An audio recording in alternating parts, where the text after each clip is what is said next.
National Herald मामले में सोनिया गांधी और राहुल गांधी को ईडी का संबंध आने के बाद देश भर में कांग्रेस प्रदर्शन कर रही है। तमाम ईडी के कार्यालयों पर देश भर में कांग्रेस के तमाम कार्यकर्ता प्रदर्शन कर रहे हैं। इस वक्त हम मौजूद हैं देहरादून में और देहरादून के प्रवर्तन निदेशालय के ऑफिस के सामने तमाम कांग्रेसी मौजूद हैं जो इस वक्त प्रदर्शन करने पहुंचे हैं। उनसे बातचीत करते हैं। हमारे साथ धस्माना जी, ये प्रदर्शन किस चीज़ को लेकर के है और नेशनल हेराल्ड को लेकर के जो लगातार कार्रवाई चल रही है वो कोई आज की तो नहीं, वो पहले से चलती आ रही है, तो आज अचानक से प्रदर्शन करने की क्या जरूरत पड़ी? देखिए, जब भारतीय जनता पार्टी इस देश की जनता के सवालों को उसका जवाब देना उसके बस की बात नहीं होती, जब भी इस देश में महंगाई आसमान पर होती है, बेरोजगारी आसमान पर होती है, महिलाओं के खिलाफ अपराध आसमान पर होते हैं, तो सरकार के पास जवाब नहीं होता। तो उनके पास केवल एक तरीका है, या तो धार्मिक ध्रुवीकरण करो, और धार्मिक ध्रुवीकरण की तमाम लाख कोशिशों के बाद भी जब भारतीय जनता पार्टी फेल हो रही थी, तो अब नया शिगुफा मोदी सरकार ने छेड़ा है। गांधी परिवार को टारगेट करो, सोनिया गांधी राहुल गांधी के खिलाफ कार्रवाई करो, देश की जनता का ध्यान भटकाओ। ये केवल ध्यान भटकाओ है, वरना उसमें कोई भी मटेरियल नहीं है। जो चार्जशीट की गई है निराधार है, कोई उसमें किसी भी प्रकार का जब वो केस लड़ा जाएगा, कंटेस्ट किया जाएगा अदालत में, तो कहीं टिकेगा नहीं। लेकिन विपक्ष की आवाज़ कैसे दबाएं? राहुल गांधी जो इस देश के अंदर विपक्ष की सबसे ताकतवर आवाज़ है, उस आवाज़ को दबाने की एक कोशिश है, और उस कोशिश में भारतीय जनता पार्टी सफल नहीं होगी, मोदी सरकार सफल नहीं होगी। आज पूरे देश की तमाम राजधानियों में ईडी के दफ्तर के सामने हम प्रदर्शन कर रहे हैं, और देश के हर जनपद में केंद्रीय सरकार के कार्यालय में तमाम कांग्रेस के कार्यकर्ता, लाखों कार्यकर्ता आज प्रदर्शन कर रहे हैं। हमारी आवाज़ को दबाने की जो सरकार की कोशिश है, वो किसी भी तरह से हम सफल नहीं होने देंगे। हमारा संघर्ष जारी रहेगा, लाठी चलाएं, गोली चलाएं, जेलों में डालें, कितनी चार्जशीट कर लें, लेकिन कांग्रेस के लोग जनता की आवाज़ को उठाना बंद नहीं करेंगे, अन्याय के खिलाफ आवाज़ को उठाना बंद नहीं करेंगे। जो इस देश को विभाजित करने की कोशिश की जा रही है धार्मिक आधार पर, उसको कामयाब होने हम नहीं देंगे। चलिए, और भी कांग्रेसी हैं, उनसे बातचीत करते हैं। गरिमा जी हैं।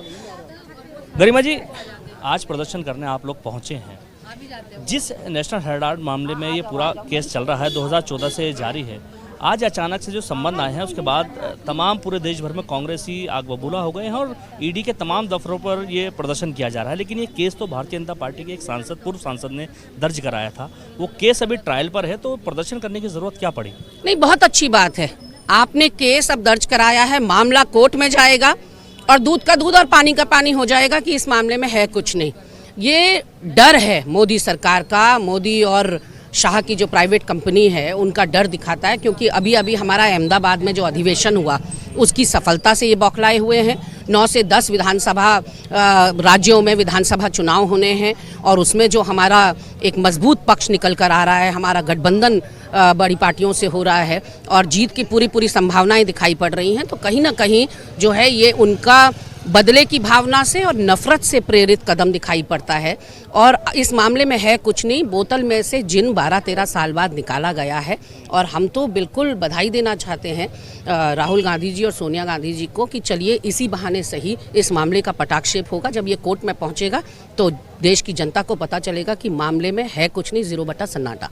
आपको नहीं लगता कि सोनिया गांधी और राहुल गांधी को ईडी के सामने पेश होना चाहिए? अगर संबंध जारी किया है, और भी कई लोग जाते हैं अपनी बातचीत रखने, तो उनको पेश नहीं होना चाहिए? नहीं, जब एक राजनीतिक मुद्दा है, ये कोई कानूनी मुद्दा नहीं है, ये राजनीतिक मुद्दा है, बिना बात के हैरेस किया जा रहा है।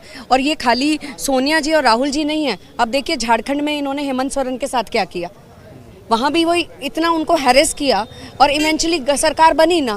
तो ये झूठा केस है, कहीं इसका कोई सर पैर नहीं है, सिर्फ प्रताड़ित करने के लिए। जब पता है कि एक उम्रदराज महिला हैं, उनका स्वास्थ्य भी ठीक नहीं रहता, ऐसे में उनको इस तरीके से सम्मान करना और बुलाना पूरा राजनीतिक तौर से प्रताड़ना का प्रयास है। तमाम कांग्रेसी इस वक्त देहरादून में ईडी के कार्यालय पर मौजूद हैं और लगातार प्रदर्शन कर रहे हैं। कांग्रेसियों का कहना है कि जिस तरह से नेशनल हेराल्ड मामले में लगातार सोनिया गांधी और राहुल गांधी को प्रताड़ित किया जा रहा है, एक पूरा झूठा मामला था, इसे दर्ज करने के पीछे एक साजिश थी। और इस मामले के अंदर जब ये कानूनी रूप में आएगा, जब इस ट्रायल चलेगा, तो इसमें जो पटाक्षेप होना है वो हो जाएगा। लेकिन जिस तरह से ईडी लगातार राहुल गांधी और सोनिया गांधी को लगातार संबंध बेच करके परेशान कर रही है, वो पूरी तरह से उनको प्रताड़ित करने की कोशिश की जा रही है।